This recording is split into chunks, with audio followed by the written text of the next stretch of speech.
శ్రీమాత్రే నమః. Jhansi trending shorts ఛానల్కు స్వాగతం. మీరు గనక మన ఛానల్ని మొదటిసారి చూస్తున్నట్లయితే ప్లీజ్ సబ్స్క్రైబ్ చేసుకోండి. మరిన్ని డివోషనల్ స్టోరీస్ కోసం మన ఛానల్ని అందరికీ షేర్ చేయడం మర్చిపోవద్దు. ఈ వీడియో కనుక మీకు నచ్చినట్లయితే ప్లీజ్ ఒక లైక్ అయితే ఇవ్వండి. రాముడు అరణ్యవాసానికి బయలుదేరినటువంటి సందర్భాన్ని, ఆ తమసా నదీ తీరంలో పడుకున్నటువంటి మొదటి రాత్రిని, ఆ తరువాత ఆ తమసా నదిని దాటి అరణ్యంలో ప్రవేశించినటువంటి సందర్భాన్ని, ఆయన్ని అనుగమించినటువంటి పౌరులు, జానపదులు, బ్రాహ్మణులు తిరిగి అయోధ్యానగరానికి చేరినటువంటి విధానాన్ని, వారు రాముణ్ణి తీసుకుని రాకుండా వారు మాత్రమే తిరిగి వచ్చారనేటటువంటి ఖేదంతో వారి భార్యలు పలికినటువంటి బాధతో కూడిన పలుకుల గురించినటువంటి విషయాన్ని నిన్న మీతో నేను ప్రస్తావన చేసి ఉన్నాను. ఆ తరువాత రాముడు వేదశ్రుతి అనబడేటటువంటి ఒక నదిని, గోమతి అనబడేటటువంటి నదిని, స్యందిక అనబడేటటువంటి నదిని దాటి కోసల దేశం యొక్క సరిహద్దుల్లోకి వచ్చాడు. అంటే ఇంకక్కడతో కోసల దేశాన్ని విడిచిపెట్టేస్తాడు. ఆ కోసల దేశాన్ని విడిచిపెట్టేటటువంటి స్థితి దాకా వచ్చినటువంటి రాముడు సుమంత్రుడి యొక్క రథంలో ప్రయాణం చేస్తున్నాడు. ఇంకా సుమంత్రుడు తన రథంతో సీతారామ లక్ష్మణుల్ని తీసుకుని వెడుతున్నాడు. ఆ రథం దిగి అయోధ్యానగరం వైపుకి చూస్తాడు. ఒకసారి చూసి ఆయన ఒక మాట అంటాడు. ఆపృచ్ఛేత్వాం పురీ శ్రేష్ఠే కాకుత్స పరిపాలితే దైవతా నిచయాని త్వాం పాలయంత్యా వసంతిచ అంటాడు. ఓ అయోధ్యానగరమునకు అధిష్టానమైనటువంటి దేవత, ఓ అయోధ్యా నగరీ స్వరూపములో ఉన్నటువంటి దేవత, నీకు నేను నమస్కరిస్తున్నాను. నేను సంతోషంగా ఈ వనవాసాన్ని పూర్తి చేసి క్షేమంగా తిరిగి వచ్చేటట్టుగా నీవు అనుగ్రహించదవుగాక. ఇందులో మీరు కేవలం రాముడు నమస్కారం చేశాడు అని భావన చేయకూడదు. మనకి ధర్మశాస్త్రంలో ఏమిటంటే, మీరు ఒక ఊళ్ళో ఉంటున్నారనుకోండి, ఆ ఊరికి ఒక అధిష్టాన దేవత ఉంటారు. సాధారణంగా ప్రతి ఊళ్ళోనూ కూడా ఈ అధిష్టాన దేవతా స్వరూపం స్త్రీ స్వరూపంగా ఆరాధింపబడుతూ ఉంటుంది. ఎందుచేత అంటే అమ్మ కదండి అన్నం పెట్టేది. నైవేద్యాలు పెట్టారు, ఏడాదికోసారి నైవేద్యాలు పెట్టారంటారు. మనం ఆ ఊరి అధిష్టాన దేవత యొక్క అనుగ్రహాన్ని పొందితే ఆ ఊళ్ళో చక్కగా వంశం తామరతంపరగా పెరుగుతూ, ఐశ్వర్యం పెరుగుతూ, అన్నవస్త్రాలకి లోటు లేకుండా జీవనం చేస్తూ మనం సంతోషంగా ఉండగలుగుతాం. ఆ ఊరు యొక్క అధిష్టాన దేవత ఆగ్రహం చెందితే ఆ ఊరి ప్రజలు ఇబ్బంది పడతారు అని. అందుకని మనం ఒక ఊళ్ళో ఉంటున్నాము అంటే ఆవిడ అనుగ్రహంతో మనం బ్రతుకుతున్నాం. కాబట్టి ఇప్పుడు ఆ ఊరు విడిచిపెట్టి దీర్ఘకాలం పాటు మనం ఎక్కడికైనా వెడుతుంటే ధర్మశాస్త్రం ఏం చెప్తుందంటే, ఊరి పొలిమేరలకి వెళ్ళిన తరువాత ఒకసారి ఆగి నమస్కరించాలి, లేదా మనసులోనైనా నమస్కరించాలి. అమ్మ, నేను ఇలా బయలుదేరి వెడుతున్నాను, నేను క్షేమంగా ఈ కార్యక్రమాన్ని పూర్తి చేసుకుని మళ్ళీ వెనక్కి వచ్చేటట్టుగా నువ్వు నన్ను అనుగ్రహించు అని. అప్పుడు ఆ తల్లి అనుగ్రహించి క్షేమంగా వెళ్ళి మళ్ళీ తిరిగి సంతోషంగా రా అని మనసులో అంటే ఏమవుతుందంటే, ప్రయాణం అనేటటువంటిది ప్రమాదముతో కూడుకుని ఉంటుంది. అన్ని వేళలా ప్రయాణం క్షేమకరమే అయి ఉండాలని ఏం లేదు. కాబట్టి ఏ విధమైన సమస్యలు తలెత్తకుండా తిరిగి మనం ఏ ఊరి నుంచి బయలుదేరామో ఆ ఊరికి చేరుకోగలిగినటువంటి అదృష్టాన్ని పొందుతాం. మీరు ఒక విషయాన్ని గమనించండి, ఇలా ఉంటుందా నిజంగాను అని మీకు అనుమానం రావచ్చు. ఇక్ష్వాకు వంశంలోనే ఒక రాజు ఒకనకొకప్పుడు అయోధ్యానగరాన్ని విడిచిపెట్టి వేరొక ప్రదేశంలో ఇంచుమించు దానిని రాజధాని అన్న ధోరణిలో అక్కడ ఉండడం మొదలుపెట్టాడు. అయోధ్య రాజధాని కాదు అనలేదు, కానీ అక్కడ ఉంటున్నాడు. ఒక రాత్రి వేళ అయోధ్యానగరాధిష్టాన దేవత వచ్చి లేపింది. వంశంలో పరంపరాగతంగా మీ వాళ్ళందరూ అయోధ్యానగరంలో ఉండి పరిపాలన చేశారు, నువ్వెందుకు అయోధ్యకి దూరంగా ఉంటున్నావు, నువ్వు అయోధ్యకి తిరిగిరా అని. కాబట్టి ఎప్పుడూ కూడా నగరానికి అధిష్టాన దేవత ఉండడం అన్నది ఉంటుంది. ఛాందసత్వం అనుకున్నటువంటి వాళ్ళు దానివల్ల పొందేటటువంటి ఉపయోగం ఏమీ ఉండదు. కానీ ఒక ఈశ్వర శక్తి అనేటటువంటిది లోకంలో ఎప్పుడూ ఉంటుంది. ఎవరైతే ఇలాంటివన్నీ ఆ కృతకమైన మాటలండి అంటాడో ఒక విషయాన్ని తెలుసుకోవలసి ఉంటుంది. మన ఊపిరిని మనం తీస్తున్నామా? మన ఊపిరిని మనం తీయట్లేదు. ఎవరి ఊపిరి వాడు తీసింది నిజమైతే ఎవడి ఊపిరి ఆగిపోదు కూడా కదా. చచ్చిపోయే వాళ్ళందరూ అమాయకులైన ఆ ఊపిరి ఆగిపోతే పర్వాలేదు రండి అని ఆపేసుకుంటున్నారా? ఊపిరి ఆడాలనే కొట్టుకుంటున్నారు. మరి కొట్టుకుంటున్నా ఎందుకు ఆగిపోతుంది? 1,000,000 మంది వైద్యులు కూడి వచ్చినా కానీ మరణమయ్యడి వ్యాధి మాన్పలేరు. ఈశ్వర శాసనం ఒకటి ఉంది లోకంలో. ఆ ఈశ్వర శాసనాన్ని, ఆ ఈశ్వరానుగ్రహాన్ని ఎన్ని రకాలుగా మీరు పొందవచ్చో రామచంద్రమూర్తి అయోధ్యకాండలో మనకి చూపిస్తారు. అందుకని ఇది మనం నేర్చుకోవలసిన ఒక మంచి అలవాటు. ఒక ఊరిలో ప్రవేశించిన, ఒక ఊరి నుంచి వెళ్ళిపోతున్నా, అంటే మనం ఉన్న ఊరి నుంచి బయలుదేరి వెడుతున్నా ఆ ఊరి అధిష్టాన దేవతకి ఒక నమస్కారం చేయడం అన్నది మంచి సంప్రదాయం. ఇది దృష్టిలో పెట్టుకునే మన వాళ్ళు మనకు ఒక మంచి అలవాటు చేశారు. ఏడాదికి ఒకసారి ఆ ఊళ్ళో ఉన్నటువంటి అమ్మవారికి నైవేద్యాలు పెట్టామంటారు. అమ్మ మేము పిల్లా పాపలతో ఉండాలని. ఒకవేళ కూతురు పెళ్ళైపోయి అత్తవారింటికి వెళ్ళి కొద్ది దూరంలో ఉందనుకోండి, కాస్త ప్రయాణం చేసి వెడితే అందుబాటులోకి ఉండేటటువంటి స్థితిలో కూతురు ఉంటే ఆ కూతురికి, అల్లుడికి, మనవలకి ఈ ప్రసాదం ప్రత్యేకం ఆ రోజున పంపిస్తారు కూడా తినమని. ఎందుకని అంటే ఆ అధిష్టాన దేవత యందు అంత భక్తి ప్రపత్తులతో బ్రతకడం అనేటటువంటిది ఈ జాతి యొక్క లక్షణం. అందుకే రామచంద్రమూర్తి కూడా అయోధ్యాధిష్టాన దేవతని చూసి నమస్కారం చేసి బయలుదేరాడు. వాళ్ళు గంగానది ఒడ్డుకి వెళ్ళారు. వెళ్ళిన తరువాత సుమంత్రుడితో ఒక మాట అంటాడు. చీకటి పడిపోతోంది. చీకటి పడిపోతున్నటువంటి సమయంలో అవిదూరాదయం నద్య బహుపుష్ప ప్రవాళవనాన్ సుమహానింగుదీ వృక్షో వసామోత్రైవ సారథే. ఓ సారథి, నదికి పెద్ద దూరంగా కాకుండా దగ్గరలోనే అదిగో ఒక పెద్ద ఇంగుదీ వృక్షం కనపడుతోంది. అంటే గార చెట్టు. ఆ గార పిండి ముద్దలు చేసుకుని ఇంకా ఏమీ లేకపోతే ఆ గారపిండి ముద్ద తిని బ్రతుకుతారు. కాబట్టి రాముడు ఆ గారపిండి ముద్దలు తిని బతికాడు కొంతకాలం. ఏమీ దొరకకపోతే ఆ గారపిండి ముద్దే తింటారు ఆకలి తీర్చుకోవడానికి. అందుకని అదిగో ఇంగుదీ వృక్షం కనపడుతోంది. చాలా పెద్ద చెట్టు. ఇవాల్టి రాత్రికి మనం ఆ చెట్టు కింద పడుకుందాం, కాబట్టి రథాన్ని ఆపు అన్నాడు. రథాన్ని ఆపారు. ఆయనలో అయ్యో నేను చెట్టు కింద పడుకుంటున్నానే, ఇంత బతికిన వాడిని నిన్నటి రోజున ఆ తమసా నదీ తీరంలో పడుకున్నాను, ఇవాళ ఒక ఇంగుదీ వృక్షం కింద నేను పడుకోవడం ఏమిటి? ఈ బాధ ఆయనకి ఏం లేదు. నేను ధర్మం పాటిస్తున్నాను. సాయంకాలపు వేళ అవుతోంది. ఆయన వేళ తప్పకుండా సంధ్యావందనం చేస్తాడు. ఆయన సంధ్యావందనం చేసుకున్నాడు అంటే లక్ష్మణుడు కూడా సంధ్యావందనం చేశాడు అనే గుర్తు. కాబట్టి ఇప్పుడు ఆ ఇంగుదీ వృక్షం కింద చేరి వాళ్ళు కూర్చున్నారు. సుమంత్రుడు కూడా వినయంతో వచ్చి అక్కడ కూర్చున్నాడు. ఈలోగా ఆ ప్రాంతాన్ని శృంగిబేరపురము అని పిలుస్తారు. దానికి గుహుడు నిషాదుడు బోయవాడు, ఆయన అధిపతి. తత్ర రాజా గుహో నామ రామస్యాత్మ సమస్సఖా నిషాద జాత్యో బలవాన్ స్థపతిశ్చేతి విశ్రుత. ఆ ప్రాంతాన్నంతటినీ పరిపాలించేటటువంటి బోయవాడైనటువంటి నిషాదుడైనటువంటి గుహుడు, రాముడు అరణ్యవాసం చెయ్యడం కోసమని బయలుదేరి ప్రయాణం చేస్తూ శృంగిబేరిపురాన్ని చేరుకుని గంగానది ఒడ్డున ఇంగుదీ వృక్షం కింద కూర్చున్నాడు అని విన్నాడు. ఆయన జాతి బోయవాడు. ఆయన చేసేటటువంటి వృత్తి వేట. వేట అనేటప్పటికీ మీరు ఒక విషయాన్ని గుర్తుపెట్టుకోవాలి. వేట రెండు రకాలుగా ఉంటుంది. రాజులు వేటాడతారు. ఎందుకు వేటాడాలి అంటే కేవలం వినోదం కోసం కాదు. ఎందుకు వేటాడతారంటే అవి క్రూర మృగముల సంఖ్య పెరిగిపోయి అవి జానపదుల మీద, పౌరుల మీద పడి వాళ్ళని కబళించకుండా ఉండడం కోసమని వాటి సంఖ్య తగ్గించడానికి వేటాడతారు.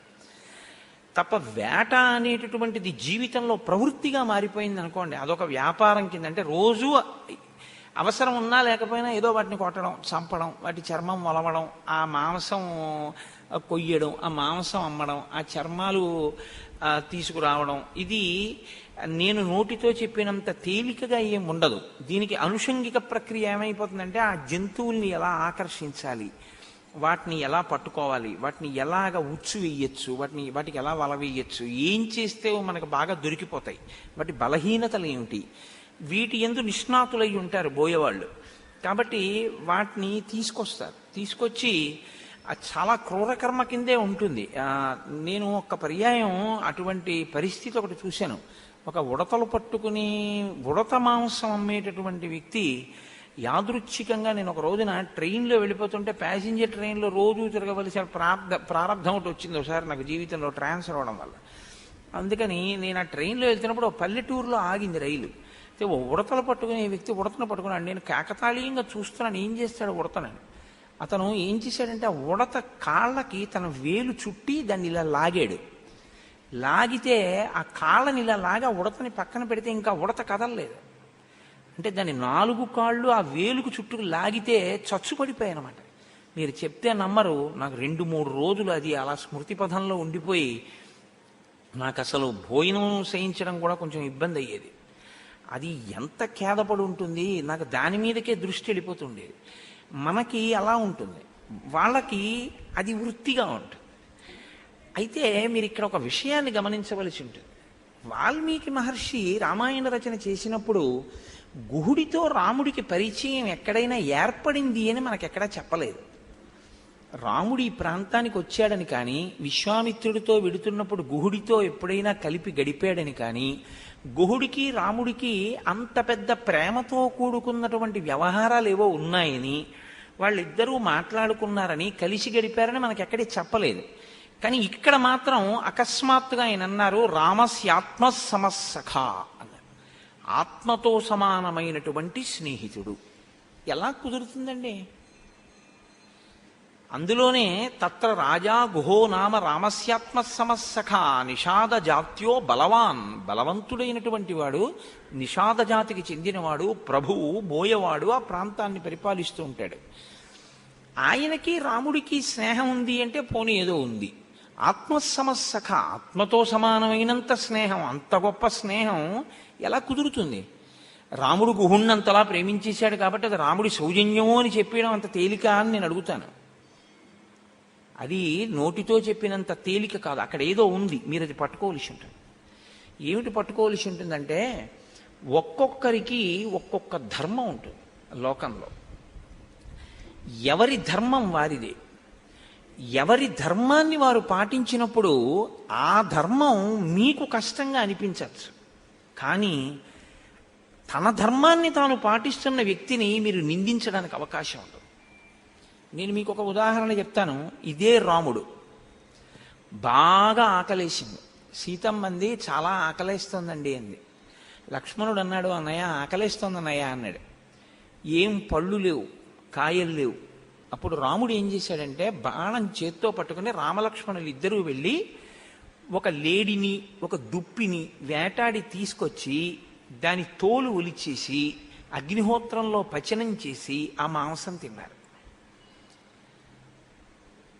వెంటనే నాకు తెలుసు మీరు అబ్బా రాముడు అలా చేయడం ఏమిటండి అంటారు. కానీ అది క్షత్రియ ధర్మం. క్షత్రియుడు అలా తింటాడు మాంసం. అది ఆయన చెయ్యవలసిన పనే. మాంసాహారం తింటారు రాజులు, మృగాన్ని వేటాడతారు, తింటారు. అది అలా వేటాడి తినకుండా ఉండవలసినటువంటి ఒక ఋషి ఆ పని చేశాడనుకోండి, దోషం.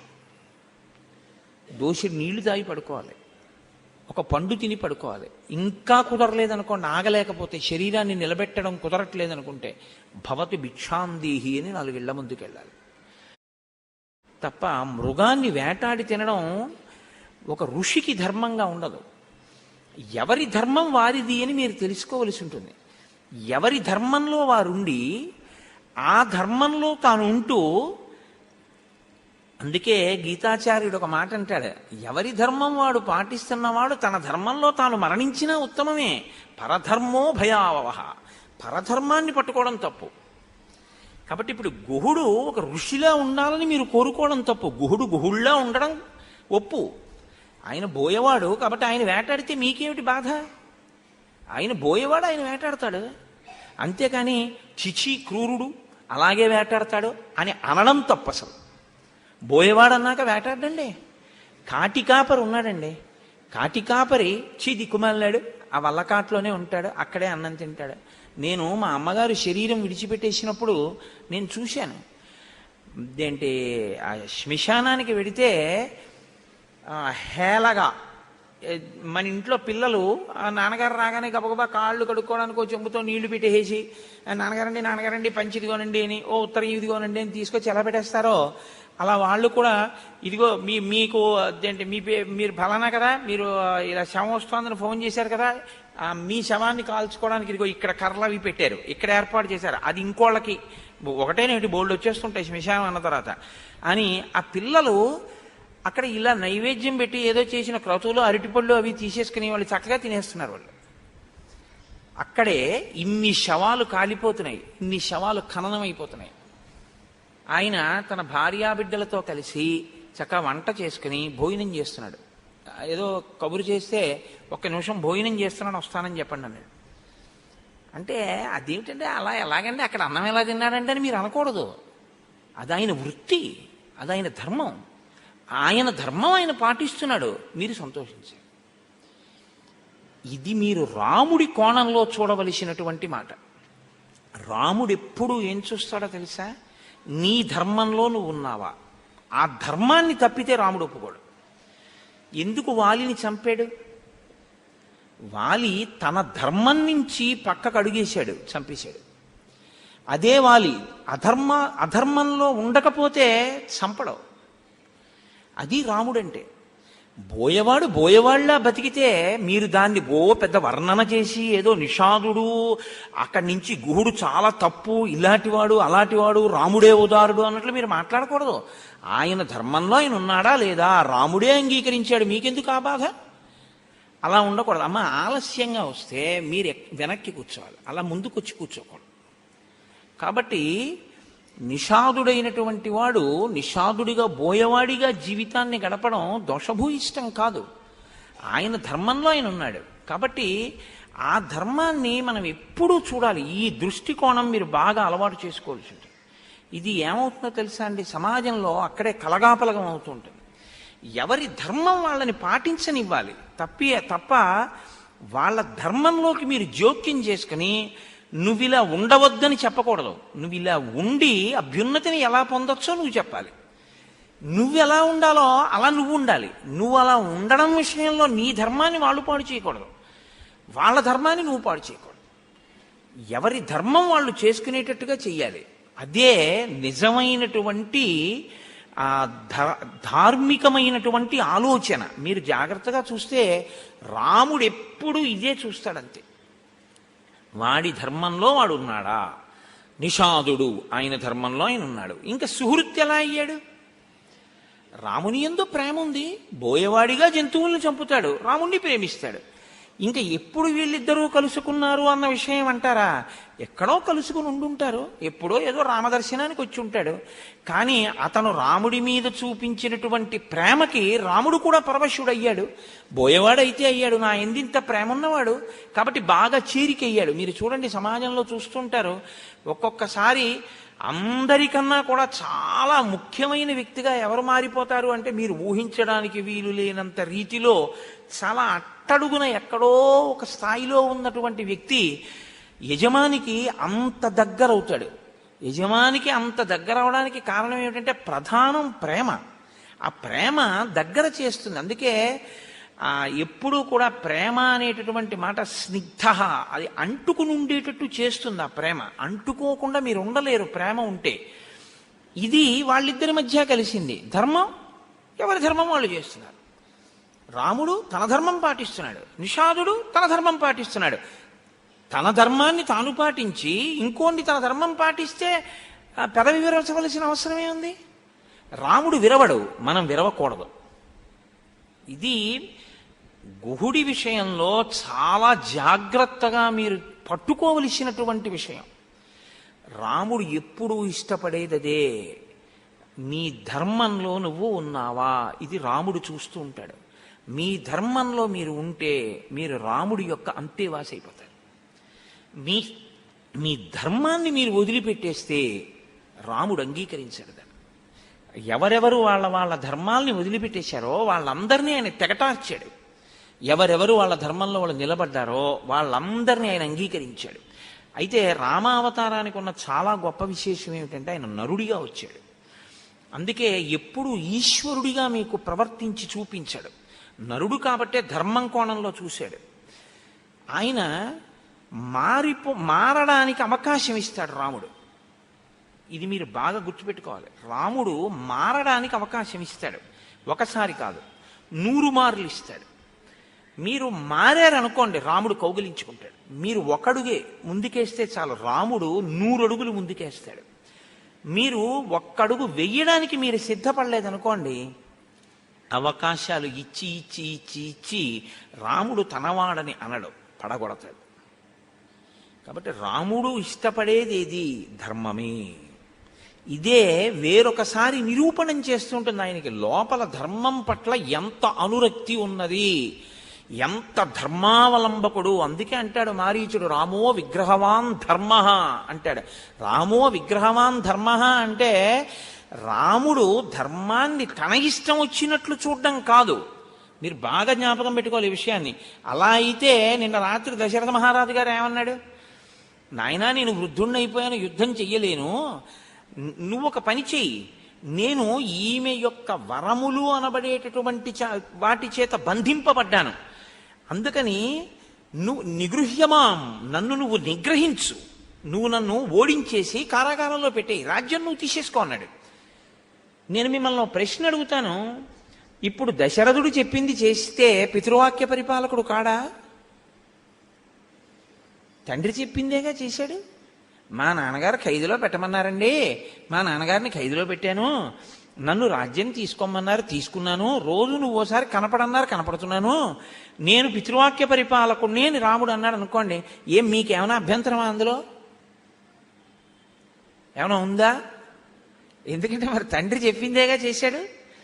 రాముడు ఏమన్నాడు వెంటనే? కాదు, నా పుత్రధర్మం నన్ను నిర్వర్తించనివ్వండి, ధర్మ వ్యతిరిక్తమైన మాట నాకు బోధ చేసి అలా చేద్దామని కోరుకోవద్దు, ధర్మంలో ఇద్దరిని నిలబడదాం, 14 ఏళ్ళు ఒక రాత్రి నిద్రలా గడుస్తాయి, నేను తిరిగి వస్తాను, మీరు చూస్తారన్నాడు.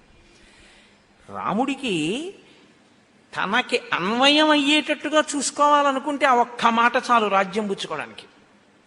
రాముడికి అది కాదు, తన ధర్మం తాను చేస్తూ వెడుతూ ఉంటాడు. ఈ ధర్మం చేస్తూ వెళ్ళడం అన్న మాట మీరు ఒకటి గుర్తుపెట్టుకోవాలి. ధర్మం చేస్తూ వెళ్ళడం అంటే ఎప్పుడూ ఒక్కలా ఏం ఉండదు. ధర్మం నిరంతరం మారుతుంది, ప్రతి క్షణం మారిపోతుంటుంది. ఏకాదశి ఉపవాసం ధర్మం, ద్వాదశి వచ్చింది పారణ ధర్మం. సూర్యోదయం అవగానే ఎంత తొందరగా వీలైతే అంత తొందరగా తినేయాలి మీరు, అదే ధర్మం. అందుకే కదా ద్వాదశి వచ్చింది. అన్నం తింటానంటే దుర్వాస మహర్షి వచ్చారు అంబరీషోపాఖ్యానంలో. ద్వాదశి గడియలు మించిపోతున్నాయా, ఏం చేయను మరి, తినాలి కదా అంటే పోనీ మంచినీళ్ళు పుచ్చుకోవాయా అన్నారు అక్కడ ఋషులందరూ. అంటే ద్వాదశికి పాలన ధర్మం, మీరు తినడం ధర్మం. ఏకాదశికి తినకుండా ఉండడం ధర్మం. ఏకాదశి ధర్మం ద్వాదశి నాడు ఉందా? బ్రహ్మచారి తాంబూలం వేసుకోకపోవడం ధర్మం, గృహస్థు భార్య ఇచ్చిన తాంబూలం వేసుకోవడం ధర్మం. గృహస్థు తన భార్య పట్ల కామం కలిగి ఉండడం ధర్మం, అన్యకాంత పట్ల కామం కలిగి ఉండడం పరమ అధర్మం. తను తన తండ్రి ముందు నించుంటే పుత్రధర్మం, తన కొడుకు ముందు నించుంటే పితృధర్మం. ఎక్కడికి వెడితే అక్కడ ఆ ధర్మం. ఆ ధర్మంలో అలా కూర్చున్నప్పుడు అలా చెప్పడంలో భయపడకూడదు. అలా మీరు భయపడిపోయారనుకోండి, అప్పుడు మీకు అసలు ధర్మనిష్ట లేదని గుర్తు. మీరు దేని కొరకు మీరు ఆ పాత్రలో ఉన్నారో అక్కడ ఆ పాత్ర పోషించడంలో మీరు ఎంత మాత్రమో అధైర్యపడకూడదు. మీరు ధైర్యంగా ఉండాలంతే. నేను నా ధర్మంలో, దానికి ఇంకా వ్యక్తిగతమైన విషయాలతో సంబంధం ఏమీ లేదు. ఆ ధర్మంలో ఆయన అంతే, అలాగే ఉండాలి. అదే ధర్మం అంటే. దిగితేవా పట్టుకోవాలి. ఎందులో మీరున్నారో దాన్ని పట్టుకుని నిలబడగలగాలి. అంతేగాని కలగాబలగం చేసి లోపలి ప్రయోజనం కోసం అని చెప్పి లోపల ఒకటి కోరుకుంటున్నాడు కాబట్టి ధర్మాన్ని తదనుగుణంగా మార్చకూడదు. ఇది కౌసల్యంది. ధృత్యేన నియమేన చ అంది. ధృతితో పట్టుదలతో పట్టుకో, నియమంతో పట్టుకోండి. నియమంతో పట్టుకో అంటే నువ్వు ఏది కోరుతున్నావో దానికి అనుగుణంగా చేసేయడానికి వీలుగా నీకు అవతల వారి మాట వినపడినా కూడా అది ధర్మానుగుణమేనా అన్నది ఆలోచించు తప్ప నీకు పనికొచ్చింది కాబట్టి చేసేయద్దు. అది ధృతితో పట్టుకో, నియమంతో పట్టుకో. రామా, ఇన్నాళ్ళు ఎలా పట్టుకున్నావో అలాగే పట్టుకో, అదే నిన్ను రక్షిస్తుందండి. అరణ్యవాసానికి బయలుదేరేటప్పుడు పైకి రాముడు ఒకడు, లోపలి రాముడు ధర్మమూర్తి, ఎప్పుడూ ధర్మం. ఇది గుహుడి ఘట్టంలో మీరు చూసినప్పుడు ఆకాశం భూమితో చెలిమి చేసినట్టుంటుంది. ఈ రెండిటికి పొంతన ఎలాగా అంటే దేని ధర్మాన్ని అది ప్రకాశింపచేస్తే రాముడికి ఎవరితో కలవడానికి అభ్యంతరం లేదు. సరికదా, రాముడితో కలవడం అన్నది ఎలా ఉంటుందో తెలుసా అండి? మామూలుగా ఉండదని మీరు బాగా జ్ఞాపకం పెట్టుకోండి. రామానుగ్రహం మీ వంశంలో ఎవరికైనా ఒక్కరికి కలిగిందనుకోండి, ఒక్కరు సాధించారనుకోండి, అది మామూలుగా ఉండదు.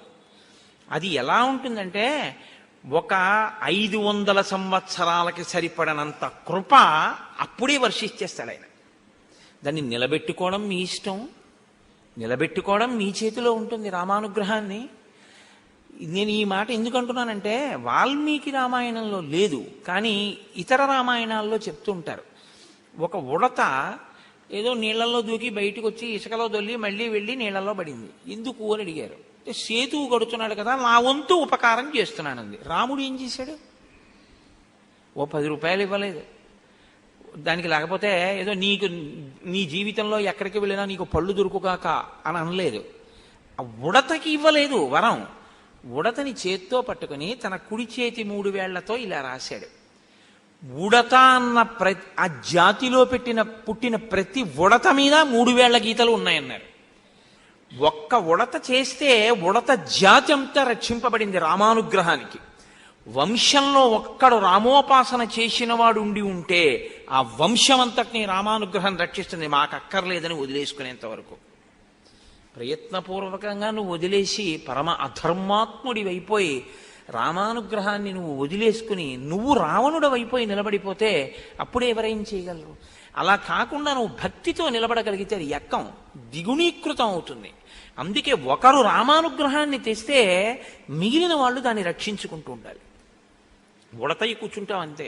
నువ్వు చేయగలిగింది ఒక్కటి రాముడికి చేశావా అంతే, నీ వంశం అంతా తరిస్తుంది. ఇది ఆయన చూసే ధర్మం. ఆ ధర్మాన్ని చూస్తూ ఉంటాడు ఆయన. కాబట్టి ఇప్పుడు గుహుడు అన్నాడు, భక్ష్యం భోజ్యంచ పేయంచ లేహ్యం చేదముపస్థితం శయనాని చ ముఖ్యాని వాజినాం ఖాదనంచతే. ఇది ప్రేమ అన్న మాటకు అర్థం. రామ, మీకు తినడానికి కావలసినటువంటివి అన్నము మొదలైనటువంటివి, పాయసాదులు మొదలైనటువంటివి, పానకాలు, లేహ్యాలు అంటే తాగేవి, నాకేవి, కొరికేవి, తినేవి, మింగేవి అన్నీ వండించి సిద్ధం చేశాను. ఎప్పుడు చేశాడు? ప్రేమ ఉంది కనుక. రాముడు వచ్చాడు అని తెలియగానే ఏమో ఇవన్నీ చేసేయి అన్నాడు. ఇన్ని తింటాడా? అనవసరం ప్రేమ. ఇది ప్రేమ అన్న మాటకి పరాకాష్ట అని పరిగెత్తుకుంటూ వచ్చాడు. వనవాసానికి వచ్చాట. ఇప్పుడు రాముడికి రాజ్యం పోయిందిట, సీతాలక్ష్మణులతో కలిసి తిరుగుతున్నట్ట, దశరథుడు పంపించేశాట ఇంట్లోంచి. అందుకని చెప్పేసి అడవికి వచ్చిన వాడు చెట్టు కింద ఉంటాడేంటి, ఎలాగో వస్తాడు మన ఇంటికి, ఇక్కడికి వస్తాడులే బాబు, ఎన్నాళ్ళు ఉంటాడో ఏమిటో, మనం ఇప్పుడు ఈ అరణ్యంలో ఉన్నామని మన ఇంట్లో కూర్చుంటాడో ఏమిటో, 14 ఏళ్ళు అంటే ఓ ఏడాది ఉంటానంటాడో ఏమిటో అన్నవాడైతే ముఖం చాటేస్తాడు. రాముడు వీధవతలు ఎందుకు కూర్చున్నాడో తెలుసా అండి? ఇంగుది వృక్షం కింద. ఇందుకే చంద్రశేఖర పరమాచార్య, కంచికామకోటి పీఠాధిపతులు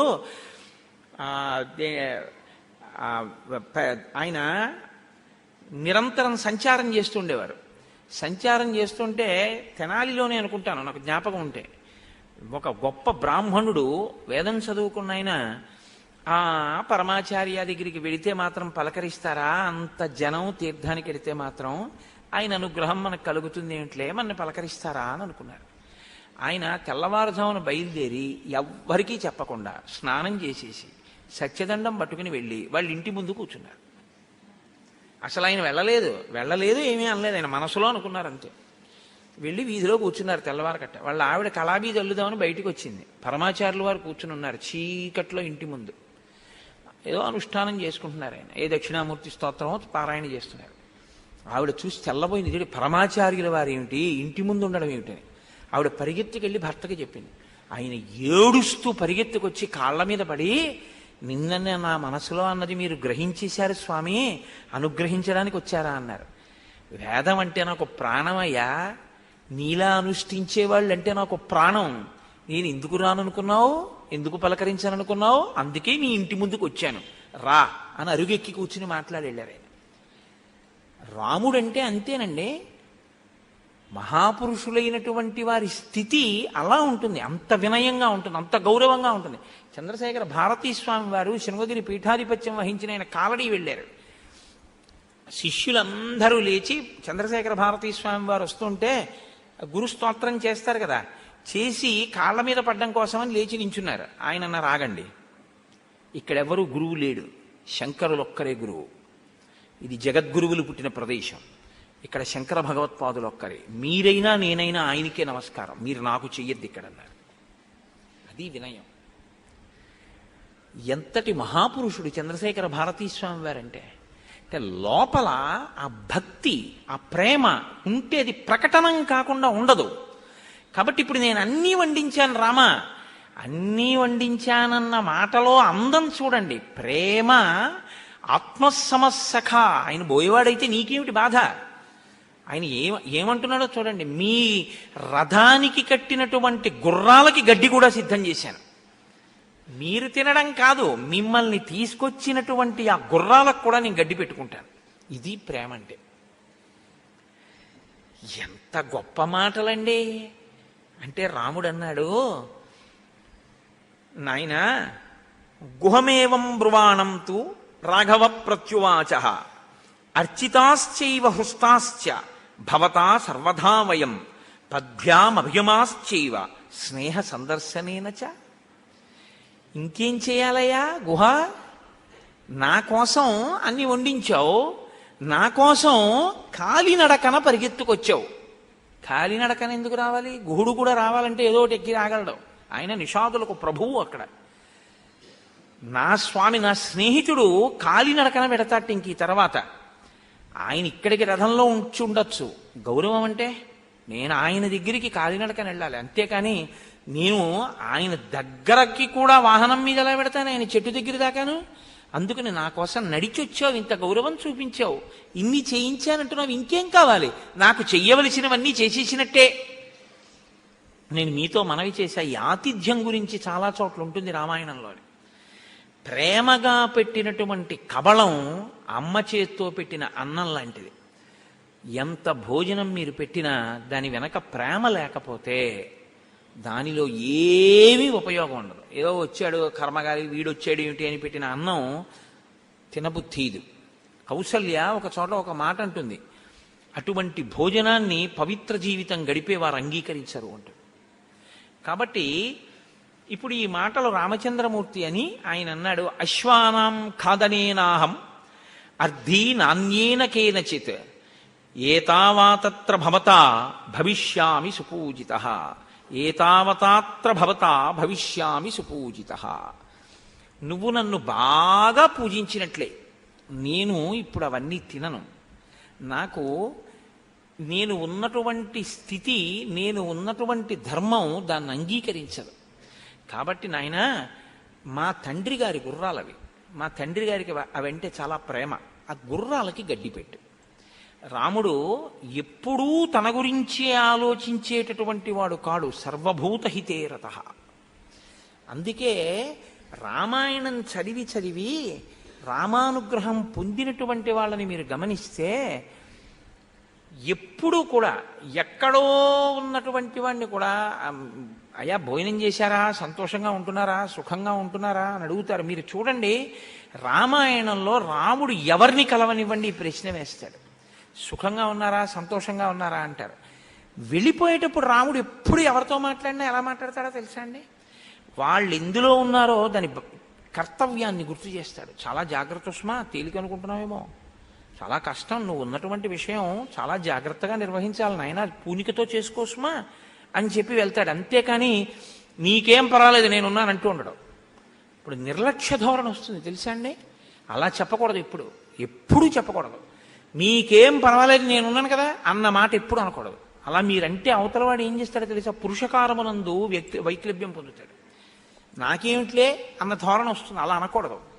నాయన జాగ్రత్త, నువ్వు నిర్వహించే కర్తవ్యం అటువంటిది, కాబట్టి నువ్వు పూనికతో ఉండాలి సుమా అని ఆయనకి చెప్పి నువ్వప్పుడు ఈశ్వరుణ్ణి ప్రార్థన చెయ్యాలి. ఆయనకి ఈశ్వర నువ్వు అనుగ్రహాన్ని ప్రసరించు అని నువ్వు ప్రార్థన చేయాలి. అందుకే నీకు నేనున్నానని చెప్పకూడదు.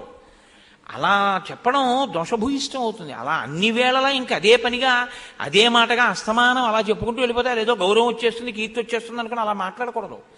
రామాయణం మీరు బాగా చదివితే రాముడు ఎలా పలకరిస్తాడో, వెళ్ళిపోతూ ఎలా మాట్లాడతాడో, మధ్యలో ఎలా మాట్లాడతాడో, దేని గురించి ఎలా మాట్లాడతాడో మీకు బాగా బోధపడితే అసలు మాట తీరే మారిపోతుందండి. రామాయణంలో ప్రతి శ్లోకము ఒక అమృత భాండమే. కాబట్టి భవిష్యామి సుపూజిత, నీవు నాకు చాలా గొప్ప పూజ చేసినట్లే, కాబట్టి వాటికి ఆ ఆహారమును ఏర్పాటు చెయ్యి అన్నాడు. అన్న తర్వాత మరునాడు ఆ రాత్రి అక్కడ పడుకున్నారు. పడుకోవడం అనేటటువంటి ప్రసక్తి వచ్చినప్పుడు మీరు ఒకటి గమనించవలసి ఉంటుంది. నిషాదులైనటువంటి వారు, అంటే బోయవారైనటువంటి వారు పెద్ద సంస్కృతితో ఉన్నటువంటి వారై ఉండాలి అని మీరు ఆలోచించకూడదు. రాముడిటువంటి వాడు పుంసామోహన రూపాయ పుణ్యశ్లోకాయ మంగళం. రాముణ్ణి మగవాళ్లే చూద్దాం అనుకుంటారు. సీతమ్మో అసలు ఆవిడ్ని సూర్యచంద్రులే చూడలేదు అని చెప్పి మనకి అయోధ్యకాండలోనే పౌరులు అన్నారు. అంతటి మహాసౌందర్యవతి, మహాపతివ్రత. ఇప్పుడు రాముడు హంసతూలికా తల్పాల మీద పడుకుని వీణావాద్యం వినపడుతుండగా నిద్రపోయేటటువంటి స్వభావం ఉన్నవాడు. అలా నిద్రపోయే స్వభావం ఉన్న వ్యక్తి మనసులో బాధ అన్నది ఉందనుకోండి, ఆయన పడుకోలేడు. మీరు ఎప్పుడు గుర్తుపెట్టుకున్నారు, మనసులో చాలా ఏదైనా బెంగ కానీ, బాధ కానీ, భయం కానీ, ఈ మూడు ఉంటే నిద్ర పట్టదు. మనసు వైపు నుంచి, శరీరం వైపు నుంచి రుగ్మత ఉంటే పట్టదు. ఆ మహాభారతంలో విదురుడు నిద్ర పట్టట్లేదంటే ధృతరాష్ట్రుడితో మాట్లాడుతూ అంటాడు. కాబట్టి ఇప్పుడు రాముడు పడుకున్నాడు. దేని మీద పడుకున్నాడు? ఆహారమే తిననన్నవాడు తల్పం ఏర్పాటు చేశాను పడుకో అంటే పడుకోడుగా. నాకు ఒక నియమం ఉంది, కాబట్టి నేను ఈ చెట్టు కింద పడుకుంటానన్నాడు. ఇంగుదీ వృక్షం కింద చెట్టు కింద పడుకుంటాను అంటే ఆ చెట్టు కింద ఇతపూర్వం ఏవేవి తిరిగాయో, అది ఎలా ఉందో దాన్ని నేను తుడిపిస్తారా, కడిగిస్తారా? ఇప్పుడు మీరు అకస్మాత్తుగా ఓ 4 ఆకులు తెచ్చి అక్కడ పడేశారు. పడేసి దాని మీద ఏం చేశారంటే కొంచెం మెత్తగా ఉంటుందని ఆ కింద కొంచెం ఏదో మెత్తగా ఉండేటటువంటి ఈనెల వంటివి వేసి దాని మీద ఆకులు వేశారు. వేసి పడుకోమన్నారు. పడుకోమంటే రాముడు పడుకున్నాడు. ఎలా పడుకున్నాడని చెప్తున్నారు మహర్షి? తన చెయ్యి తన తల కింద పెట్టుకు పడుకున్నాడు. ఎందుకని? సుఖంగా మెత్తటి తలగడల మీద తలపెట్టుకుని అలవాటు ఉన్నటువంటి రాముడు ఇప్పుడు తలగడ లేదు. కాబట్టి తలగడ లేదన్న భావన లేకుండా తన గుండ్రని మెత్తని చెయ్యినే తన తల కింద పెట్టుకుని పడుకున్నాడు. ఇలా పడుకుంటే సీతమ్మ ఏం చెయ్యాలి? ఆవిడ పడుకోవాలి కదండి. మనుష్య ధర్మం. ఎవరైనా రాత్రి అయితే ఇప్పుడు ఆవిడ ఎక్కడ పడుకోవాలి? ఆవిడ రాముడిలా నారచీర కట్టుకుని లేదు, పట్టుబట్టలు కట్టుకుని మంచి ఆభరణములు పెట్టుకుని ఆవిడుంది. స్త్రీ పడుకోవడము అంటే భర్త పడుకున్న తర్వాత భర్త పక్కనే పడుకుంటుంది కదా, అది ధర్మం. అది ఇప్పుడు ఆవిడ రాముడి పక్కన పడుకోవాలి. రాముడి పక్కన పడుకుంటే ఇద్దరూ కలిసి ఎక్కడ పడుకున్నారు? చెట్టు కింద పడుకున్నారు. చుట్టూ ఎవరున్నారు? నిషాదులు ఉన్నారు, బోయేవాళ్ళు ఉన్నారు. వాళ్ళకి ఇప్పుడు చూడొచ్చా చూడకూడదా అన్నది వాళ్ళకి తెలియదు, వాళ్ళ అమాయకులు. అదే ఒక సంస్కారం ఉన్న వాళ్ళు అనుకోండి, తన భార్య తప్ప అన్యకాంత నిద్రపోతుంటే చూడకూడదు. కన్న తల్లి అయినా సరే అన్యకాంత నిద్రపోతుంటే ఉపనయనం అయిపోయిన తర్వాత ఇంకా అలాంటి ఆడదాన్ని చూడకూడదు నిద్రపోతుంటే. ఒకవేళ పొరపాటున తలుపు తీసున్నా ఇయ్యాలంతే మనం. కాబట్టి ఇప్పుడు ఇది సంస్కారము ఆ స్థితి ఉన్నవాళ్ళైతే చూడరు, బోయేవాళ్ళు కాబట్టి ఏం చేస్తారు, రాముడు ఎలా పడుకున్నాడో సీతమ్మ ఎలా పడుకుందో వాళ్ళ హృదయంలో కల్మషం ఉండదు. కానీ మహానుభావుడు అంత గొప్పవాడు నాన్నగారు పంపించేశారట, అడవిలి పట్టొచ్చి చెట్టు కింద పడుకున్నాడని అదే పనిగా చూస్తుంటారు. నిజంగా రాముడు ఏమిటో వీళ్ళందరూ చూడు ఎలా చుట్టూ చేరారో అనుకుంటే నిద్రపోగలడా? పసిపిల్లలు, వాళ్ళకి ఏం తెలుసు పాపం, నా యందు ప్రేమ, నేను ఇలా పడుకుంటే బెంగెట్టుగా చూస్తున్నారు అనుకుంటే చుట్టూ బిడ్డలందరూ మంచం చుట్టూ నిలబడి మాట్లాడుకుంటున్నా నిద్రపోయిన నాన్నగారిలా నిద్రపోయాడు. సీతమ్మ ఏం చేసింది? సీతమ్మ నిద్రపోయింది. ఇది సీతారాముల ధర్మం అంటే. అంటే కడుపులో ఆయనకి బెంగేం లేదు, ఇదేమిటి నేను ఇలా పడుకున్నానన్న బెంగేం లేదు. నా అదృష్టం నాన్నగారి మాట వినేటటువంటి భాగ్యం నాకు కలిగింది అనుకున్నాడు. ఆయన భాగ్యాన్ని చూసుకుంటున్నాడు. మిగిలిన వాళ్ళు